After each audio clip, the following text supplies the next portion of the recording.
Memang bahaya. Tambah lagi sekarang ada denggi hybrid kan. Yang efek hati, efek otak, so lagi bahaya lah. Dia more towards inisiatif diri sendiri juga untuk jaga kebersihan kawasan sekitar. Even macam kalau dekat tempat pun kita tengok fogging still dah buat, tapi nyamuk still datang kan, dengan sebab kita tengok ada bertakung semua tu. Jadi more towards government dah buat satu part, dan kita juga kena buat part kita lah untuk jaga kebersihan masing-masing.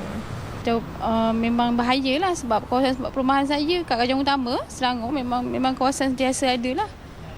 Memang lagi musim panas macam ni kan, lepas hujan memang ada kematian juga lah, melibat banyak kematian lah kan. Saya pergi kedai denggi masa saya di Melaka, masa saya outstation. Jadi denggi inilah satu penyakit yang berbahaya yang telah mengakibatkan banyak kematian. Dan kedai denggi inilah satu benda yang sangat perit lah, sangat perit. Jadi bila kita cerita pasal denggi ni, bukan saja pasal denggi. Saya rasa yang paling penting sekali ialah pencegahan. Ini biasanya membunuh lah. Dari segi susah nak dijangka dia punya penyakit ni. Kadang-kadang ambil darah pun belum tentu. Nak tunggu dia punya keputusan ni. Kadang-kadang 2-3 kali ambil darah pun belum tentu tahu denggi ke penyakit yang lain ke. Kes demam denggi terus menunjukkan peningkatan bagi tempoh Januari hingga 28 Februari. 23,630 kes direkod di seluruh negara berbanding 16,053 kes bagi tempoh sama tahun lepas. Manakala jumlah kematian pula meningkat kepada 62 orang daripada 29 orang bagi tempoh sama tahun lalu. Dan Selangor berada pada kedudukan teratas dengan 34 kematian. Menurut Kementerian Kesihatan Malaysia, KKM, Malaysia kini menghadapi ancaman wabak denggi jenis baru yang lebih berbahaya apabila ia mampu merosakkan otak dan hati pesakit sekaligus mengakibatkan banyak kematian dalam masa yang singkat. Virus denggi akibat gigitan nyamuk Aedes mengakibatkan berlakunya bengkak pada otak atau tisu lapisan luar otak. Pesakit akan mengalami penat, koma, sakit kepala dan lumpuh. KKM menyifatkan wabak itu kini ibarat pembunuh nombor 1 negara, memandangkan simptom serangan penyakit itu telah berubah berbanding sebelum ini yang hanya menunjukkan pendarahan dan bintik-bintik pada kulit pesakit. Berikutan itu, pelbagai usaha dilaksanakan untuk mengurangkan kesnya. Salah satu tindakan bersepadu yang dilakukan ialah menjalankan aktiviti penguatkuasaan iaitu Ops Gempur Aedes di tapak binaan pada Februari lalu di negeri Selangor. Hasil daripada Ops Gempur tapak binaan tersebut, 56 tapak binaan telah diperiksa dan 52 tapak binaan mempunyai pembiakan nyamuk Aedes dan kesemuanya akan didakwa di mahkamah. Manakala 44 tapak binaan pula diarahkan tutup untuk menjalankan kerja-kerja pembersihan. KKM juga telah melaksanakan teknik semburan baru dalam kawalan nyamuk Aedes iaitu Outdoor Residual Spray ORS yang telah dilaksanakan bermula 11 Februari lalu. Aktiviti ditumpukan di 4 daerah bermasalah denggi di Selangor iaitu di Petaling, Hulu Langat, Gombak dan Klang. Baik, bagi mengulas lebih lanjut mengenai kes denggi ini, di studio kami bawakan timbalan pengerusi panel penasihat Klinik Kesihatan Kuala Lumpur, Encik Zainuddin Amran di studio bersama kita ketika ini. Encik Zainuddin, kita lihat statistik kes denggi amat membimbangkan dan untuk mengatasinya saya kira aspek kebersihan satu-satunya perkara yang perlu diutamakan di ketika ini. Encik Zainuddin melihat bagaimana kesungguhan masyarakat untuk membendung denggi daripada terus berleluasa. Terima kasih Hazel. Kita membincangkan satu isu yang memang hangat diperkatakan sekarang ini, khususnya yang melibatkan kesihatan majoriti penduduk. Dan dalam konteks ini saya rasa kesedaran memang ada. Cuma komitmen itu biasanya apabila dah terlibat, dah terkena, barulah merasakan bahawa ada tanggungjawab yang perlu dimainkan. Sama ada individu, keluarga ataupun masyarakat itu sendiri. Jadi kesedaran itu memang wujud. Tapi Encik Zainuddin sendiri bekerja bersama masyarakat di akar umbi. Adakah adil jika saya katakan bahawa mentaliti masyarakat kita masih ditakut lama dalam aspek ini? Ya, memang tidak dapat dinafikan. Perkara ini berlaku kerana berlakunya urbanisasi. Seperti mana yang dinyatakan tadi statistik negeri Selangor, termasuklah wilayah persekutuan, di mana penghijrahan penduduk daripada luar bandar ke bandar menyebabkan keadaan menjadi lebih ramai, kepadatan penduduk lagi tinggi dan kebanyakannya pula menyedari akan hakikat dan kepentingan menjaga kesihatan. Tapi pada masa yang sama mereka mempunyai komitmen yang begitu banyak.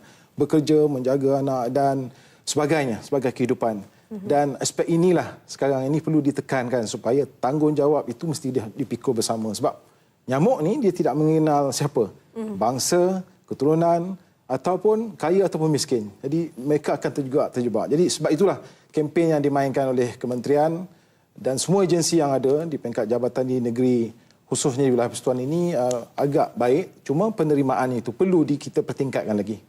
Dan ada pula pihak yang mengatakan tiada semburan dilakukan di tempat mereka dan sebab itulah kes demam denggi ini meningkat di kawasan mereka. Sedangkan itu sebenarnya bukan penyebab utama. Penduduk sepatutnya membersihkan kawasan tempat tinggal mereka daripada terus menjadi tempat saya rasa pengalaman yang kita lalui di peringkat Akaumbi kebanyakan bila kena separuh daripadanya menyalahkan pihak kerajaan kerana tidak melaksanakan fogging dan seumpamanya dan pemeriksaan tidak dibuat, pemantauan berkala tidak dijalankan dan sebagainya. Sebenarnya kalau kita menyedari akan bahayanya, apatah lagi maklumat terkini tentang bahaya jenis nyamuk yang terkini ini, semua pihak, individu khususnya ketua keluarga mestilah menanamkan semangat untuk menjaga kebersihan di kalangan anak-anak mereka. Seorang pemimpin harus juga melibatkan kerja-kerja penerangan dan juga melibatkan penduduk untuk terlibat dalam kerja aktiviti gotong royong sebagainya. Seorang guru harus terlibat memberikan penerangan di peringkat sekolah. PIBG juga perlu memainkan pelibatan yang baik. Begitu juga pemimpin agama dan sebagainya. Jadi semua pihak sebenarnya perlu mengembelingkan tenaga bagi membolehkan gejala ini dapat dihindar. Mungkin ada idea-idea baru ataupun yang lebih mungkin disifatkan sebagai pendekatan yang mungkin lebih kreatif untuk mengajak masyarakat setempat untuk turut bersama? Saya rasa tidak dapat dinafikan pengembelingan concerted effort daripada semua pihak, jabatan kerajaan, pihak NGO dan pihak penduduk itu sendiri perlu dilibatkan dalam satu kempen yang berterusan. Sebab itu melalui Jabatan Kesihatan Wilayah Persekutuan sebagai contoh, pendekatan melalui Menteri Yang Hormat Menteri Wilayah Persekutuan, semua majlis perwakilan penduduk sebagai contoh telah dipanggil untuk diberikan input taklimat terkini tentang bahaya penyakit ini dan mereka melaksanakan program gotong royong. Gotong royong ini bukanlah kira perkara lama tetapi nak dihidupkan. Sebenarnya haruslah berterusan. Bukan sekadar ada wabak atau tidak. Tetapi bila pengembelingan ini berlaku, pihak-pihak tentu akan memainkan peranan termasuklah pemimpin NGO akan memberikan kerjasama yang baik. Sebab tanpa collective effort daripada semua pihak, saya rasa kempen untuk membasmi denggi ini tidak akan berjaya. Dan di kawasan di mana Encik Zainuddin sendiri menjadi timbalan pengerusi untuk panel penasihat klinik kesihatan Kuala Lumpur, mungkin ada kisah-kisah ataupun mungkin ada contoh-contoh yang boleh Encik Zainuddin kongsikan mengenai kerjasama ini? Saya ingin kongsikan pengalaman kita di bandar. Sebagai contoh, ada yang beranggapan rumah bertingkat ni tidak kena sebab 17 tingkat, 18 tingkat kan, nyamuk tak sampai. Tapi hakikatnya kawasan yang berkepadatan penduduk yang begitu tinggi seperti di kawasan Rumah Bangsa yang saya tak perlu sebut di sinilah, mungkin sensitif sikit kan. Mereka ini akhirnya menerima hakikat bahawa walaupun mereka duduk di tingkat 13, mereka juga akan kena. Dan hakikatnya pengalaman menunjukkan juga kalau komuniti satu tempat itu bagus, komuniti sebelahannya tidak memberi kerjasama, maka tidak bererti nyamuk tempat lain tak datang tempat dia. Sebab nyamuk ini akan bergerak daripada kiri ke kanan, daripada atas ke bawah. Jadi aspek kesedaran itu tetap memainkan peranan yang penting bagi semua pihak mengambil tahu.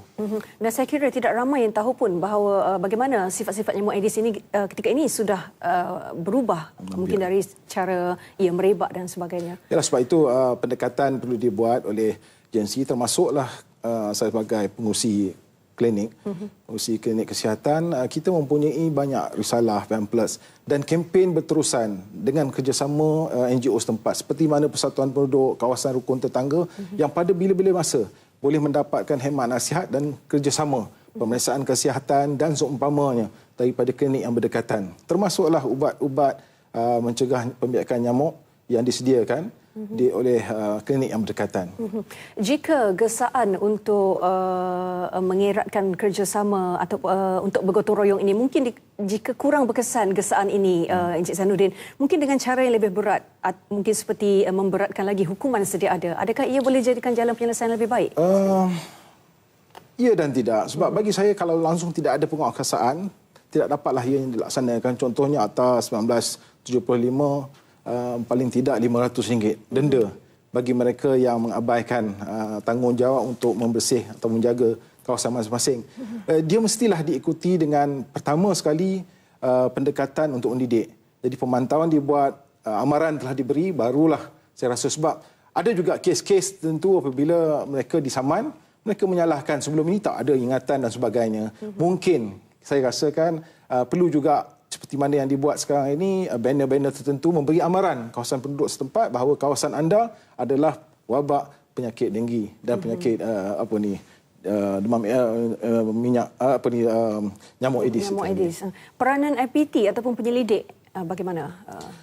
Peranan ya seperti mana penemuan yang dinyatakan tadi, jenis nyamuk baru dan serangan yang ditumpukan kepada bahagian otak itu perlu didedahkan, termasuklah media cetak dan seumpamanya pada hari ini jemputan untuk memberikan komen dalam media di RTM ini sebagai satu contoh yang baik di mana masyarakat akan tahu lebih banyak dan maklumat ini perlu dipertingkatkan lagi melalui media sosial dan seumpamanya. Cik Zainuddin, jika kita lihat contoh-contoh mungkin negara-negara jiran ataupun negara-negara yang mempunyai kes wabak denggi yang mungkin serupa dengan negara kita, apa mungkin yang boleh kita pelajari daripada mereka dan sejauh mana usaha negara kita jika dibandingkan dengan negara-negara lain? Saya rasa pendekatan kita tidak jauh bezanya dengan negara lain. Kita sudah lakukan apa? Kita sudah lakukan apa yang terbaik. Sebab di rantau ini mungkin klimat ataupun cuaca dan juga persekitarannya lebih kurang. Jadi pendekatan itu sama saja.